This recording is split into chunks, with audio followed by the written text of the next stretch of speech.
Welcome to Season 3, Episode 13 of Angela Watson's Truth for Teachers. I'm your host, Angela Watson, and I'm here to speak life, encouragement, and truth into the minds and hearts of educators and get you energized for the week ahead. Today, I'm going to share some thoughts on what to do when your students misbehave for other teachers in the school, whether it be at lunch, art, PE, pull out special education classes, or any other time that they're not under your supervision. Visit truthforteachers.com to get the transcript, links to recommended resources, and to share your thoughts on the show. There are a few things that annoyed me more as a teacher than picking up my students from PE or lunch or having a small group of students return from a resource room pull-out class, only to discover that some students had been completely out of control while they were gone. With some classes that I taught, it seemed like the moment I was out of sight, there was almost guaranteed to be an incident of disrespect to some other teacher or a physical altercation between students or sometimes something even worse. Once I went to pick up my class from the media specialist, and I learned that a student had gotten mad and run out of the building. He was missing from school property for 2 hours, and the police eventually discovered him sitting on the railroad tracks behind the school. He was escorted back to my classroom with a huge pout on his face, and he told me, "Mrs. S. told me I couldn't check out a new book because I didn't return my old one. And that wasn't fair, so I left." It wasn't fair, so I left. I mean, you can't make this stuff up. And it's so frustrating because you as the teacher aren't even there.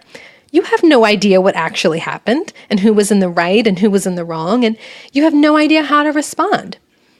Do you discipline a kid for something that happened when you weren't there? All you wanted was a few minutes of planning time to make your photocopies, and now it seems like it would have been easier to just keep the kids with you in class because you've got a disaster to sort out. This kind of thing was an ongoing problem when I was a classroom teacher, as you can probably hear from the frustration in my voice. So it's something that I gave a lot of thought to, and I continue to consider when I hear from other elementary teachers who are experiencing the same thing. And the good news is that while you can't control what happens when you're not around, there's quite a bit you can do proactively to prevent the problem from reoccurring and to open the lines of communication between you and the other teachers. So today I'm going to share 6 different things that might be helpful for you if you have students who are constantly misbehaving for other teachers.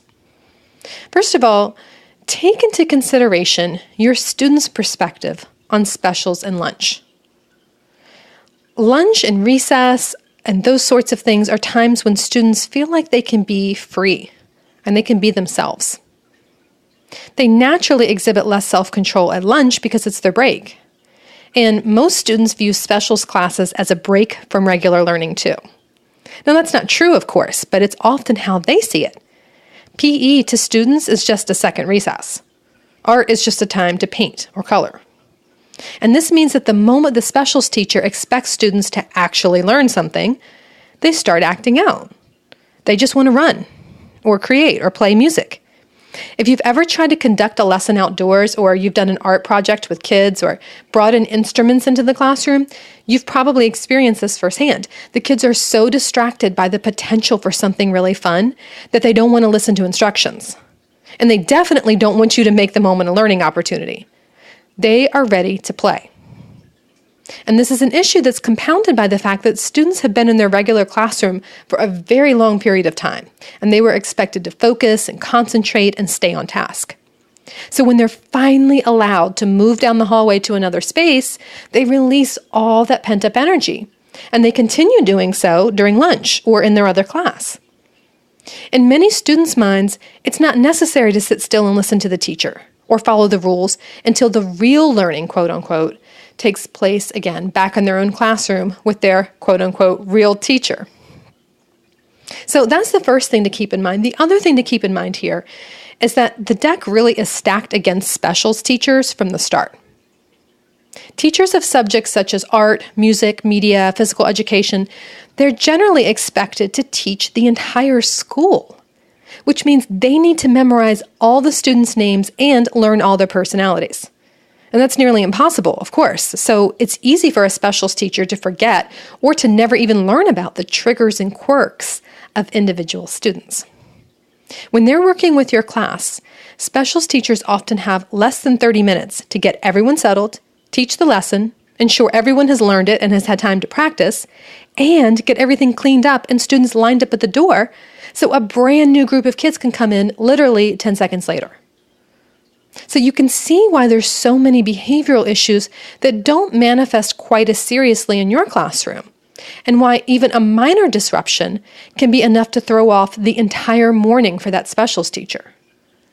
If the teacher before you was 2 minutes late in picking up his class, the specials teacher has to somehow manage the behavior of 2 wound-up classes at once, one group in the hall, one in the classroom, and figure out how to condense her lesson into an even shorter time period that she'll have left with your kids. When someone's under that kind of pressure, it's hard to have much tolerance for kids acting out. So one thing that you can do to try to combat this is to plan your class time activities with specials and pull-out classes in mind. Staying mindful of your students' perspective on other classes and the conditions that specials teachers and pull-out teachers are working under will help keep you from getting aggravated. It can also help you make good decisions about how to structure your classroom activities. It took me an embarrassingly long amount of time to figure this out, but eventually I realized that I was more likely to get a bad report from other teachers when I had administered tests during the morning, or assigned otherwise unengaging tasks that involved lots of sitting still and being quiet. So if you can, plan those less active lessons for the days that students have PE or other specials that permit them to move around. And on the days when students will need to concentrate especially hard during specials, try to plan more hands-on activities in your classroom beforehand. You can coordinate this with certain specials or pull-out teachers if they repeatedly have issues with your students.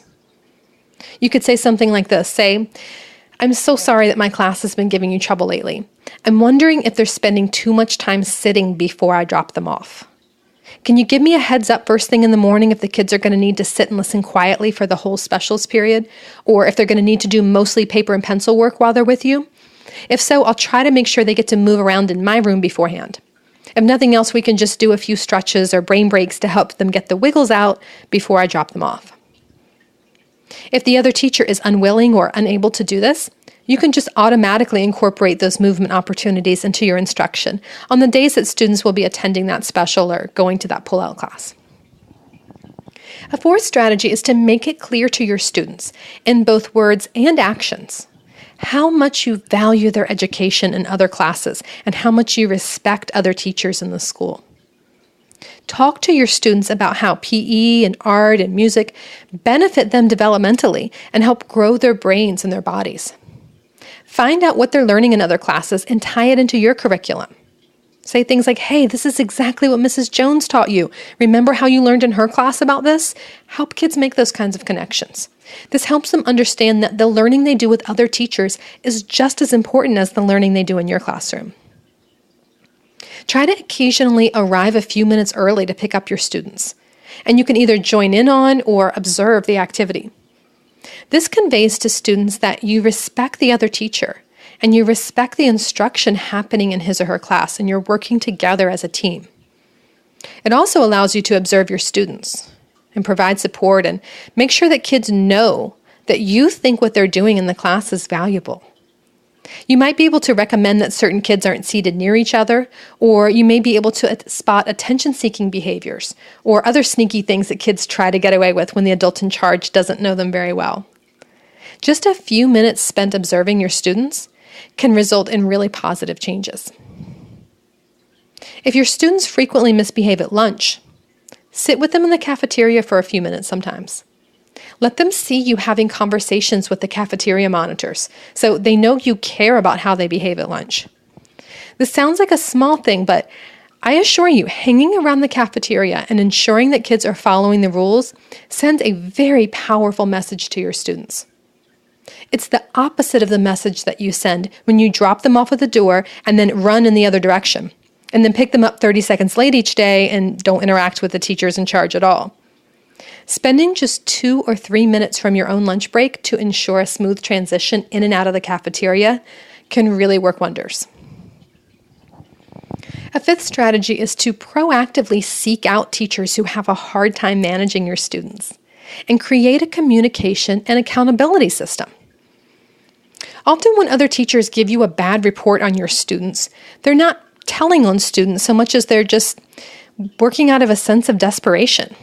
They don't know the kids as well as you do, and they really are in need of insight and backup.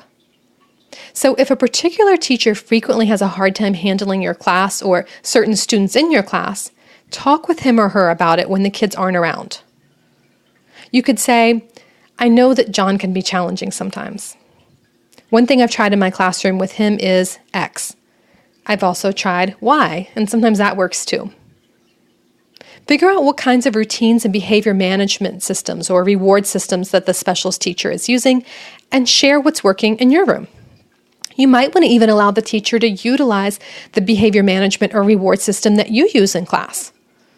Some teachers like to have a compliment jar where a marble or other small item is added each time the class is complimented by another teacher.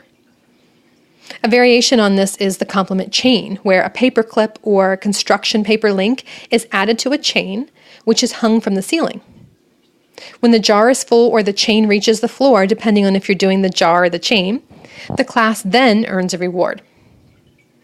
You can allow the specials teacher or lunch monitor to hand you marbles or hand you links when you pick up your class. Or you can give some to the special education teacher to send back with your pullout students, so that the kids feel some greater accountability for their actions outside of your classroom. Another option for creating some additional accountability for students and collaboration with other teachers is to figure out an easy communication system. It's never easy to discuss behavioral issues in that 30-second transition period with your entire class standing there listening in. So in some schools, each class has a traveling clipboard or binder to document communication wherever they go. Special notes can be written there from you or other teachers about anything from early dismissal to behavioral issues. Even if your school doesn't provide these forms, you can easily and quickly develop something simple for use with your own class.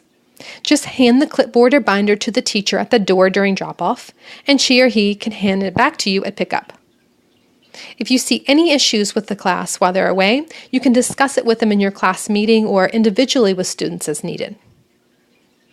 This communication system has the added benefit of reinforcing to students that you know and care what they do when they're not under your supervision. Often kids act up in specials or pullouts or lunch because they think they can. They know when their teachers aren't communicating with one another. They pick up on the fact that you view music as solely a 30-minute planning break for yourself, and that you have no interest in finding out what happened when you were gone. So just the presence of the binder or the clipboard and an occasional two-way communication through it sends a really powerful message of accountability and collaboration to students. Finally, don't take undue responsibility for how students act when you're not with them, or allow their choices to make you feel like a bad teacher. I hope that the ideas here will prevent problems from occurring when students aren't under your watch, but ultimately, you can't control how students behave when you're not around. It's up to each individual teacher to set, model, practice, and reinforce expectations for his or her classroom. Don't put yourself on a guilt trip about something that happened when another teacher was in charge. And be careful not to take your students' misbehavior personally. Don't take the comments from other teachers to heart. Your job is to instill a strong sense of community, respect, and personal responsibility in your students while they're in your classroom.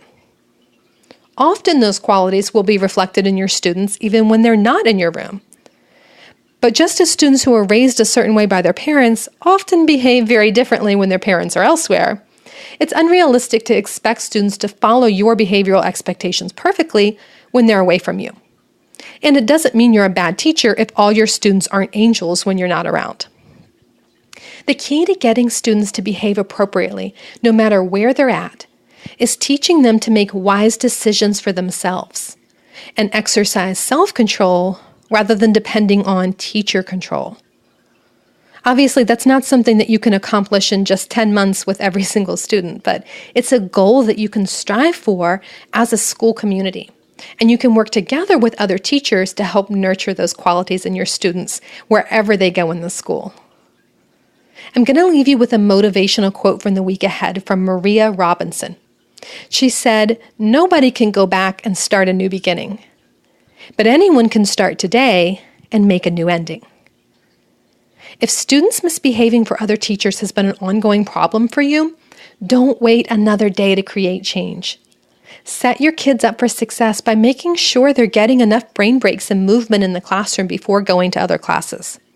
Go talk to the other teachers. Create a communication system or accountability system for your students. Pick the kids up early. Spend time observing or participating in what they do in other teachers' classes. Really take an interest in what kids do when they're away from you and watch how quickly you see an improvement in their behavior. I'd love to hear your thoughts on the show.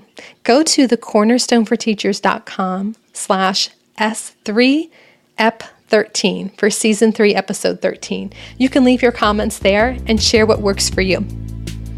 Thanks for listening. Have a fantastic week. You can do this. And remember, it's not going to be easy. It's going to be worth it.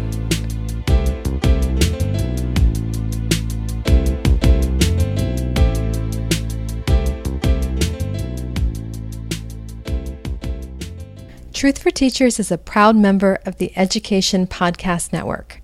Podcasts for educators, podcasts by educators. For more great podcast recommendations, go to edupodcastnetwork.com. That's edupodcastnetwork.com.